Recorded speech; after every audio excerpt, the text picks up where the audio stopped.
Hello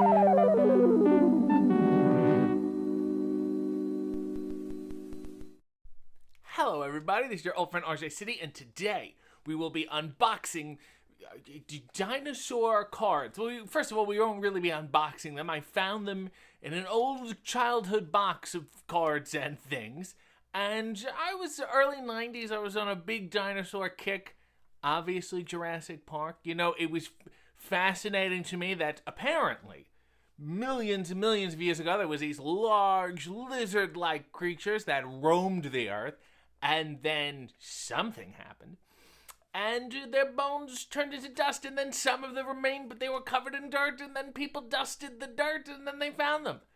Found that whole thing fascinating. I really feel like I was one of the only people who took an interest in dinosaurs. Nevertheless, I have these cards. I have no idea where they came from. I have no idea really what they are. So if anyone has any information, please let me know. They look like, the back looks like playing cards, number one. And number two, they look like they're cut off on the bottom. See, like the white trim just kind of ends here. So I don't know if they were saving money or space, or these people just did not know what they were doing. Maybe these are homemade dinosaur cards. I have no idea. Nevertheless, they're very strange, and I thought it would be a good opportunity for us, for you and I, for the layman of this world. I got it. To learn more about these wonderful there's a little, see that little thing in the corner? I'll stay here. That's better. These things that we call dinosaurs. All right, let us begin. Number one, Parasaurolophus. Seriously. This is this fun guy here. Isn't that adorable? I think so. Let's see what it says. Lived in dry uplands, much like the antelopes of today. Kind of looks boring, like an antelope. Like you wouldn't put it on money or anything. He was built for feeding on tough plants. Good roughage on this guy. If you have kale, you don't even need to blanch it.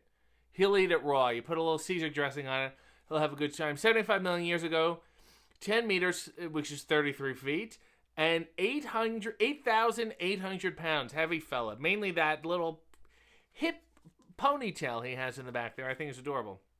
Triceratops. This is a classic. We love this guy. And what? This looks like a children's play set of some sort. But we love a good old-fashioned Triceratops. This is the main example of the horned dinosaurs. They became extinct about 65 million years BC. A wonderful kind of jade color, grazing. The other one was like an antelope. This is a little more bovine-like, dare I say. Allosaurus. And this is an adorable guy with a height of 4 meters. This is one of the most dangerous predatory animals of all time, surpassed only by the Tyrannosaurus. You know how you have like two sets of grandparents and they're okay, but one is clearly like better than the other, and like gun to your head, you can only choose one set of grandparents, you would pick them.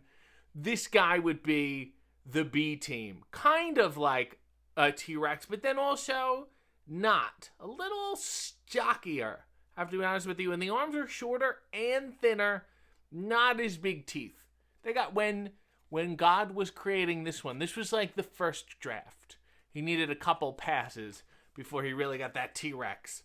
This is a Ceratosaurus. He has just slain a Diplodocus, one of the sauropod dinosaurs, of course. What are you, fucking idiot, if you don't know that?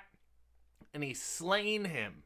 He's either slain him in like a Nature Planet kind of way, and he's about to eat him, or they were fooling around horse playing, and he pushed him too hard, and the other one fell and split his head, and there's blood on the floor, and this guy's going, oh shit, help, somebody help me, he fell.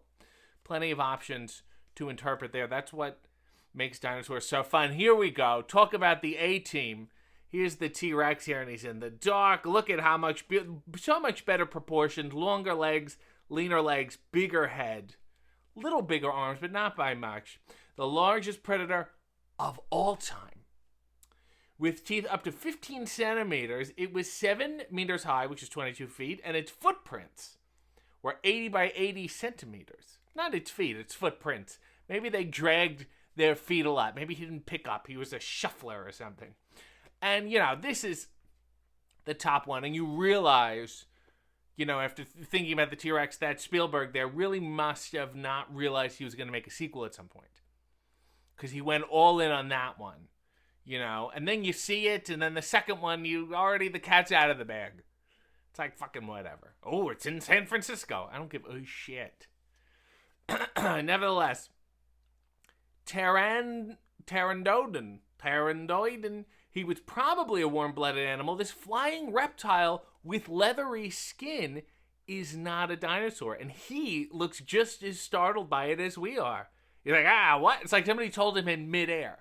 So sure that what do you mean? I'm in the period. I'm in the era here. They're like, you're not a dinosaur. Excuse me? I just found out I was adopted. That was that face.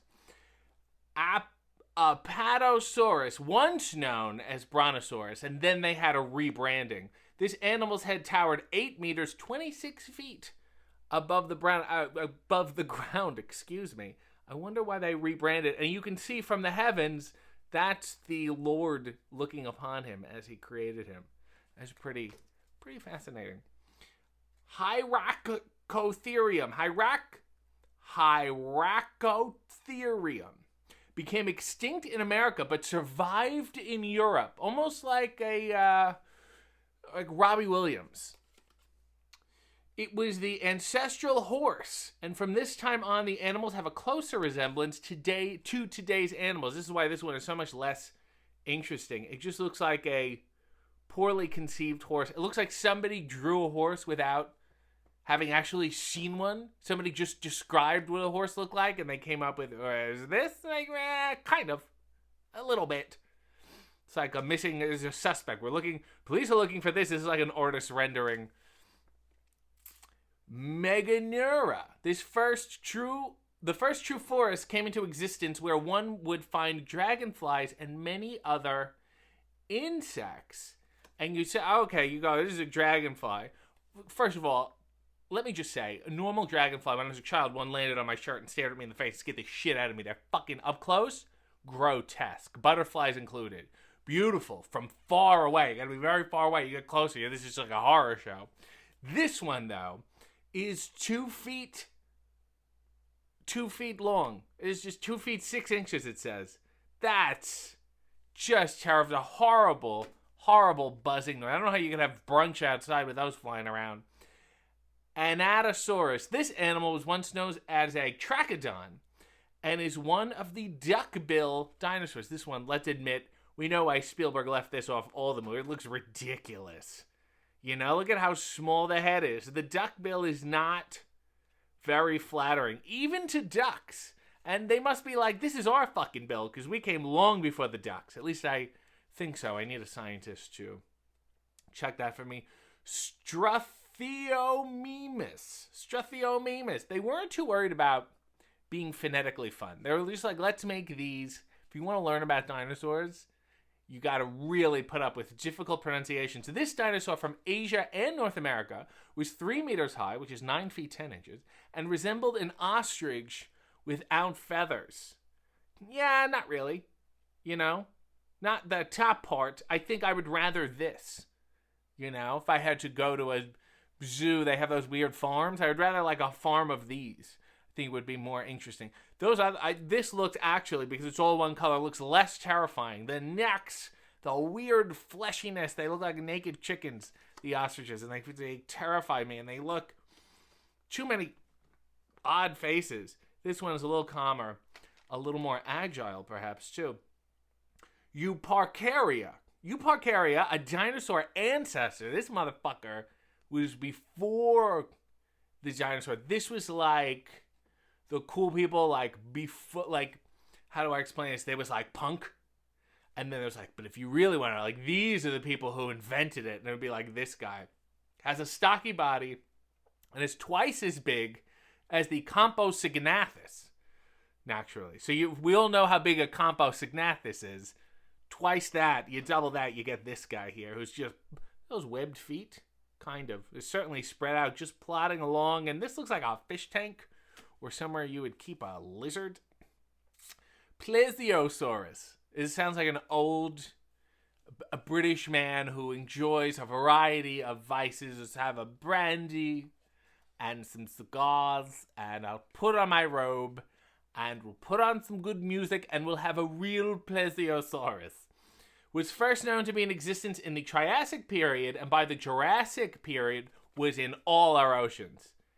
Every ocean was just, couldn't get rid of this fucking guy. This was like the smallmouth bass. You would go fishing and be like, did you catch anything? I was a fucking plesiosaurus.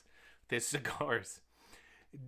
Dimetrodon, a mammal-like reptile, often mistaken for a dinosaur. This is when, I don't even know why these cards exist, because a couple of them are just not fucking dinosaurs. And this one looks like it's the beast from 20,000 Fathoms or whatever shit, where they would just put a live reptile on a small set and have them destroy it and then superimpose people in horror. Megaloceros, which is just really a fucking deer. It's just a larger deer. Like, what? You're not a fucking... Get out of here. You're not a dinosaur. You're ridiculous. That's how, like... It's one of those things where, like, modern... You see deer all the time and whatever these things, a giant deer with antlers and whatever, and you're so used to seeing them, you forget how insane it is. But then when you put them in this pack, you're like, nope, this is equally, if not more insane. Giant deer with antlers up to 4 meters, 13 feet wide. It lived in an open country of Europe and Asia, and then ended up just a couple hours north of me. If I go for a drive, I will run into one of those, and I will be thoroughly unimpressed. Protoceratops. Well, that sounds cool. Discoveries in Asia and North America have shown how far this family has dispersed. These guys, they roamed. They were nomadic creatures, and he looks like he's been caught on camera. This looks like security camera footage. It's like, shit, they're going to pull off a heist or something. It's like, fuck. 220 pounds, which is almost around what I weigh. So I find him relatable. At first I didn't like him, now I've changed my mind. And I thought he's a lot like me. And finally, the last one, Phororhacos, a flightless bird, so barely a bird, of remarkable size. So when you see it, and you're sitting next to somebody in a park bench, you'll have to say something to that person. That's how big it is. The legs alone measured 6 feet, and the head 30 inches. I don't know 30 inches in what direction. Nevertheless, this thing looks ridiculous. It looks like an action figure, a cool act, and then somebody's ripped the arms off. I don't know. And then they're not going to spread their wings. They got nowhere to go. They don't really fly. They just kind of plod and peck. It's a giant murder chicken, you know? But that's what I love about dinosaurs. If anyone has any information on where those cards from or why I have them, I would really, really like to know. And I hope that all of you enjoyed all the factual information that I've provided today.